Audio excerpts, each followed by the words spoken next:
আকাশবাণী খবর পড়ছি নবামী বসুরুদ্র। প্রথমে বিশেষ খবর। প্রধানমন্ত্রী আজ বিকশিত ভারত সংকল্প যাত্রায় কেন্দ্রীয় সরকারের বিভিন্ন প্রকল্পের সুবিধাভোগীদের সঙ্গে কথা বলবেন। কেন্দ্রীয় মন্ত্রিসভা সুরাট বিমানবন্দরকে আন্তর্জাতিক বিমানবন্দর হিসেবে ঘোষণা করার প্রস্তাব অনুমোদন করেছে।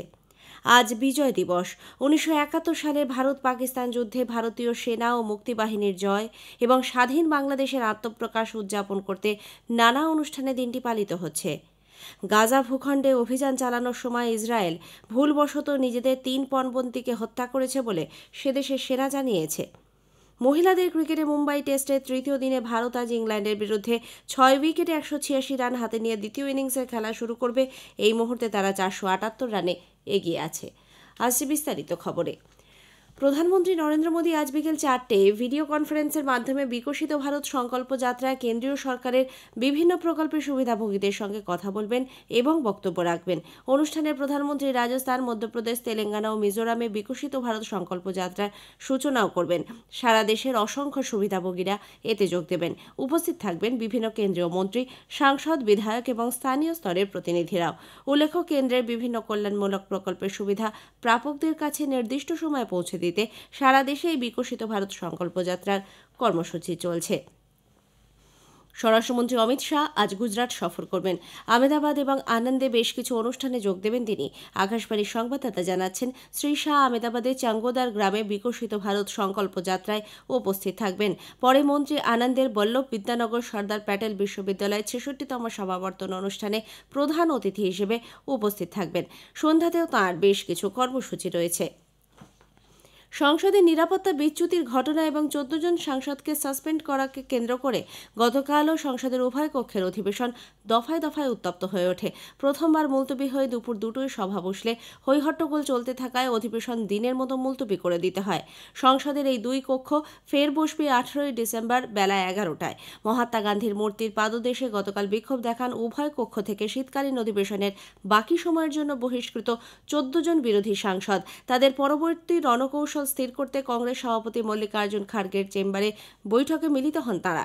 এদিকে সংসদের এত স্পর্শকাতর বিষয়ে রাজনীতি করার জন্য বিরোধীদের সমালোচনা করেছেন সংসদ বিষয়ক মন্ত্রী প্রহ্লাদ যোশী। অন্যদিকে সংসদ ভবনে স্প্রে ক্যান হাতে ঢুকে পড়ার ঘটনায় মূল চক্রী ললিত ঝাকে গতকাল দিল্লি পাটিয়ালা হাউস আদালতে তোলা হলে 7 দিনের পুলিশ হেফাজত হয়েছে। উল্লেখ্য, রাজস্থান থেকে দিল্লিতে এসে আত্মসমর্পণ করে ললিত।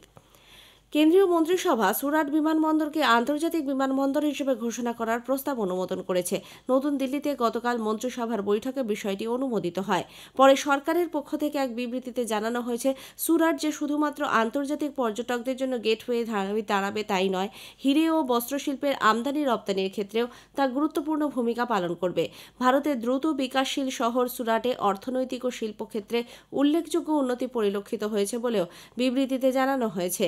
যাত্রী চলাচল এবং পণ্য পরিবহনের নিরিখে আঞ্চলিক উন্নয়নের ক্ষেত্রে এই বিমানবন্দরে আন্তর্জাতিক তকমা গুরুত্বপূর্ণ ভূমিকা পালন করবে বলে জানা গেছে। ভারতের ইলেকট্রনিক্স ও তথ্য প্রযুক্তি মন্ত্রক এবং তানজানিয়া যোগাযোগ ও তথ্য প্রযুক্তি দপ্তরের মধ্যে ডিজিটাল রূপান্তর সফলভাবে রূপায়ণের বিষয়ে স্বাক্ষরিত একটি সমঝোতা স্মারকপত্রের ব্যাপারে কেন্দ্রীয় মন্ত্রিসভাকে অবহিত করা হয়েছে। গতকাল মন্ত্রিসভার বৈঠকে জানানো হয়, এই মই স্বাক্ষরের উদ্দেশ্য হল তথ্য প্রযুক্তি ক্ষেত্রে সহযোগিতা বাড়ানো এবং নতুন নতুন কর্মসংস্থানের সৃষ্টি করা। মন্ত্রিসভা মার্কিন যুক্তরাষ্ট্র ভারতের মধ্যে খসড়া সমঝোতা স্মারকপত্র মৌ স্বাক্ষরের বিষয়টিও অনুমোদন করেছে। মার্কিন রাষ্ট্রপতি জো বাইডেন ও প্রধানমন্ত্রী নরেন্দ্র মোদী এবছর জুনে যে যৌথ বিবৃতি প্রকাশ করেন, তাতে দুপক্ষের স্টার্টআপ ইকোসিস্টেমে ভারসাম্য বজায় রেখে উদ্ভাবনী ক্ষেত্রে সহযোগিতা বৃদ্ধির জন্য সমঝোতা স্মারকপত্র স্বাক্ষরের কথা বলা হয়। 14 নভেম্বর মার্কিন যুক্তরাষ্ট্রের সান ফ্রান্সিসকোতে এই ভারত মার্কিন G2G মৌ স্বাক্ষরিত হয়। আজ বিজয় দিবস। 1971 সালে ভারত পাকিস্তান যুদ্ধে ভারতীয় সেনা ও মুক্তিবাহিনীর জয় এবং স্বাধীন বাংলাদেশের আত্মপ্রকাশ উদযাপন করতে এপার ও ওপার দুই বাংলাতে এই দিনটি পালিত হচ্ছে। বিজয় দিবসে প্রাক্কালে রাষ্ট্রপতি দ্রৌপদী মুর্মু গতকাল নতুন দিল্লিতে সেনা ভবনে এক সম্বর্ধনা সভায় যোগ দেন। উপরাষ্ট্রপতি জগদীপ ধনখড়, প্রতিরক্ষামন্ত্রী রাজনাথ সিং ও প্রতিমন্ত্রী অজয় ভাট, স্থল সেনাধ্যক্ষ জেনারেল মনোজ পাণ্ডে, নৌবাহিনীর প্রধান অ্যাডমিরাল আর হরিকুমার ওই অনুষ্ঠানে যোগ দেন। কলকাতায় এই উপলক্ষে সেনাবাহিনীর পূর্বাঞ্চলীয় প্রধান কার্যালয় ফোর্ট উইলিয়ামে গতকাল দুদিনের বিজয় দিবস অনুষ্ঠানের সূচনা হয়েছে। এই খবর আপনারা শুনছেন আকাশবাণী থেকে। গাজা ভূখণ্ডে অভিযান চালানোর সময় ইসরায়েল ভুলবশত নিজেদের 3 পণবন্দীকে হত্যা করেছে বলে সে দেশের সেনা জানিয়েছে। সেনাবাহিনীর প্রধান মুখপাত্র ড্যানিয়েল হাগারি জানান, ইসরায়েলি সেনা তাদের দেখতে পেলেও বিপক্ষের প্রতিনিধি বলে চিহ্নিত করাতেই এই ঘটনা। তারা বন্দী অবস্থা থেকে পালিয়েছিল নাকি তাদের ছেড়ে দেওয়া হয়েছিল তা এখনও স্পষ্ট নয়। সিজাইয়া প্রদেশে হামাসদের সঙ্গে সংঘর্ষের সময় গুলি চালনার ফলেই তাদের মৃত্যু হয়েছে।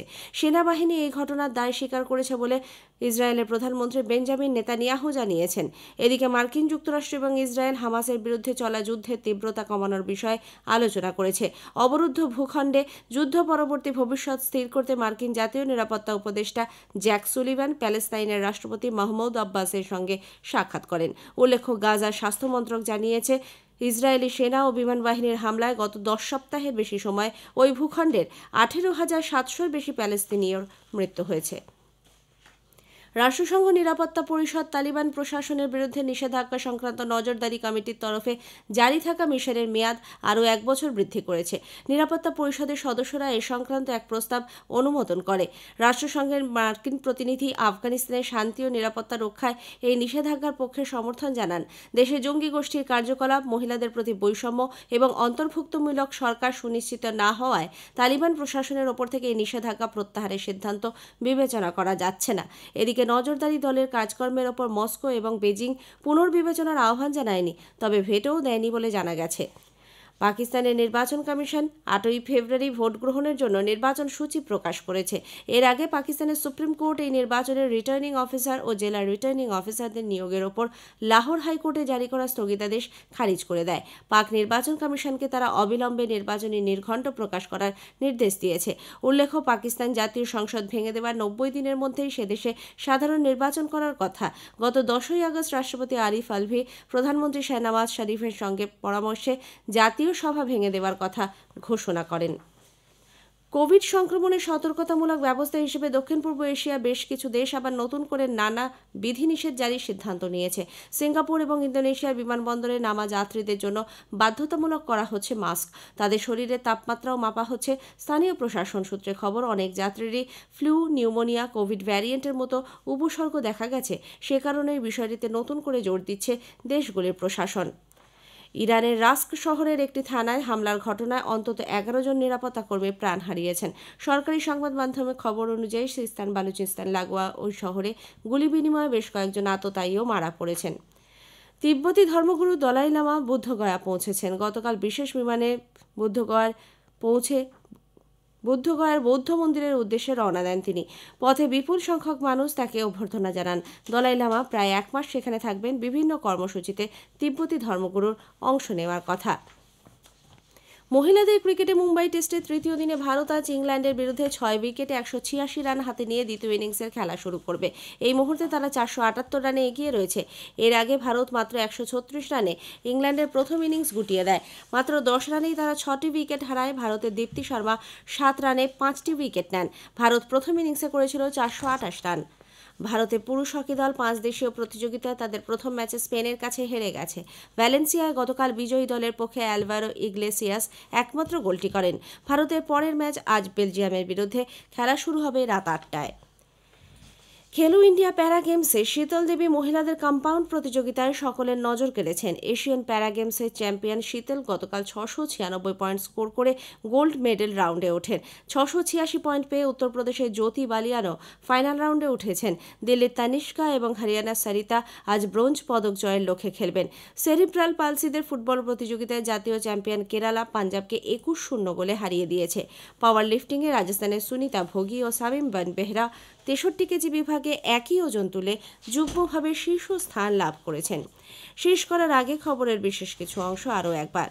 প্রধানমন্ত্রী আজ বিকশিত ভারত সংকল্প যাত্রায় কেন্দ্রীয় সরকারের বিভিন্ন প্রকল্পের সুবিধাভোগীদের সঙ্গে কথা বলবেন।